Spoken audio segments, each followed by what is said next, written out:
श्री गणपती स्तोत्र. ओम श्री गणेशाय नमः.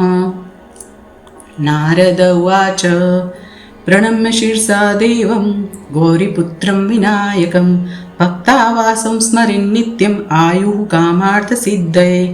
प्रथमं वक्रतुण्डं च एकदन्तं द्वितीयकं तृतीयं कृष्णपिङ्गाक्षं गजवक्त्रं चतुर्थकं लम्बोदरं पञ्चमं च षष्ठं विकटमेव च सप्तमं विघ्नराजं च धूम्रवर्णं तथाष्टमं नवमं भालचन्द्रं च दशमं तु विनायकम् एकादशं गणपतिं द्वादशं तु गजाननं द्वादशैतानि नामानि त्रिसन्ध्यं यः पठेन्नरः न च विघ्नभयं तस्यं सर्वसिद्धिकरं परं विद्यार्थी लभते विद्यां धनार्थी लभते धनं पुत्रार्थी लभते पुत्रं मोक्षार्थी लभते गतिं जपेत् गणपति स्तोत्रं षड्भिर्मासैः फलं लभेत् संवत्सरेण सिद्धिं च लभते नात्र संशयः अष्टाभ्यो ब्राह्मणेभ्यश्च लिखित्वा यः समर्पयेत् तस्य विद्या भवेत् सर्वा